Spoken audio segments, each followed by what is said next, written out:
Aujourd'hui, je vous invite à un voyage intérieur, un voyage vers l'acceptation de soi. Le sujet que nous allons aborder est délicat, mais profondément transformateur. Accepter ses défauts, comment apprendre à faire la paix avec nos imperfections, ces aspects de nous-mêmes que nous avons parfois du mal à accepter. Et comment cette acceptation peut-elle nous ouvrir les portes d'une vie plus sereine et authentique? C'est ce que nous allons explorer ensemble. Parlons des défauts. Nous avons tous des défauts. Ce sont ces petites ou grandes choses en nous qui parfois nous dérangent. Cela peut être notre apparence physique, notre caractère, nos habitudes ou même des aspects de notre personnalité qui nous semblent inadaptés ou insuffisants. Pourtant, pourquoi ces défauts nous paraissent-ils si lourds à porter? Pourquoi avons-nous tant de mal à les accepter? Je crois que cela vient en partie du fait que nous vivons dans une société qui valorise la perfection, que ce soit sur les réseaux sociaux, dans les médias ou même au quotidien. Nous sommes constamment exposés à des images de perfection, des corps parfaits, des vies parfaites et des réussites sans faille. Alors forcément, quand nous nous regardons dans le miroir ou quand nous faisons le point sur notre vie, nous voyons ces imperfections et nous les percevons comme des obstacles à notre bonheur ou à notre réussite. Mais est-ce vraiment le cas? Il fut un temps où j'étais extrêmement dur avec moi-même. Je me critiquais sans relâche pour mes imperfections, que ce soit mon apparence physique ou certains traits de mon caractère. J'avais cette tendance à ruminer, à toujours chercher à corriger ce qui n'allait pas chez moi, à vouloir être une meilleure version de moi-même. Cette quête de perfection, en réalité, était épuisante et insoutenable. Et puis, il y a un moment de bascule. J'ai compris que cette quête de perfection était non seulement irréaliste, mais aussi destructrice. À force de vouloir gommer mes défauts, je passais à côté de ce qui faisait de moi une personne unique et authentique. J'étais en train d'effacer mes couleurs, mes aspérités, pour correspondre à une image qui n'était pas la mienne. C'est alors que j'ai commencé à me poser la question: pourquoi ne pas essayer d'accepter mes défauts au lieu de toujours les combattre ? Qu'est-ce qui se passerait si, au lieu de me concentrer sur ce que je perçois comme négatif en moi, je commençais à voir ces défauts comme des parties intégrantes de qui je suis? Ce changement de perspective a été une véritable libération. J'ai réalisé que mes défauts ne me définissaient pas entièrement, mais qu'ils faisaient partie de mon être. En les acceptant, j'ai commencé à mieux me comprendre, à mieux m'accepter et surtout à m'aimer davantage. Et c'est là que réside la clé. L'acceptation de soi commence par l'acceptation de nos défauts.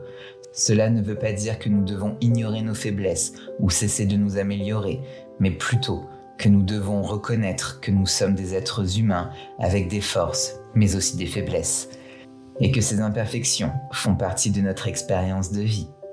Prenons un exemple concret.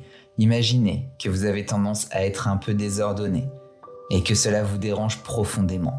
Vous vous dites constamment que vous devriez être plus organisé, plus efficace, que ce désordre est un défaut à corriger absolument.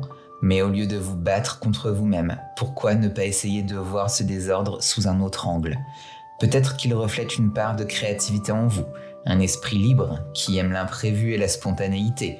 Et si au lieu de chercher à éliminer ce trait de caractère, vous l'acceptiez et trouviez un équilibre entre spontanéité et organisation? Accepter ses défauts, c'est aussi accepter que nous sommes des êtres en constante évolution. Ce qui est perçu comme un défaut aujourd'hui peut devenir une force demain, selon le contexte et la manière dont nous l'abordons. Ce qui compte, c'est la façon dont vous choisissez de vivre avec ces aspects de vous-même, et non pas le jugement que nous portons sur eux. Une autre chose importante à comprendre, c'est que la plupart du temps, nos défauts, avec des guillemets, ne sont visibles que pour nous-mêmes. Ce que nous considérons comme une faiblesse peut très bien passer inaperçu aux yeux des autres, ou même être perçu comme une qualité. Nous avons tendance à être extrêmement critiques envers nous-mêmes, beaucoup plus que les autres ne le sont.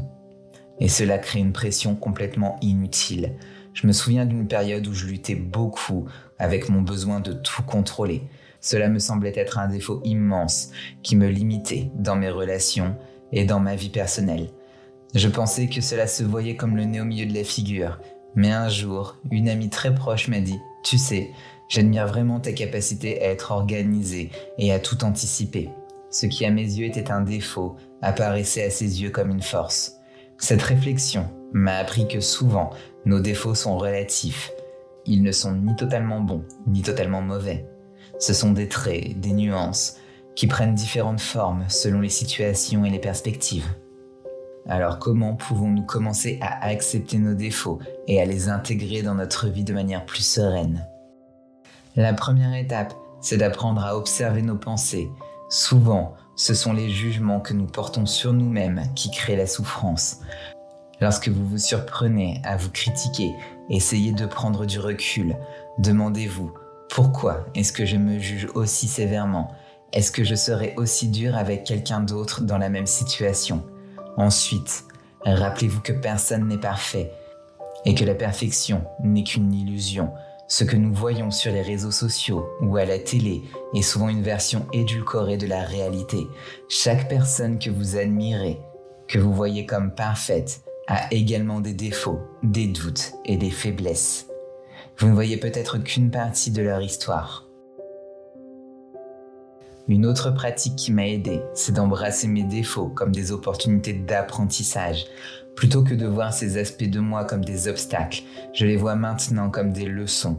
Par exemple, si je me rends compte que je suis parfois trop exigeante avec moi-même au lieu de me juger, je prends cela comme une occasion d'apprendre la patience et la compassion envers moi-même.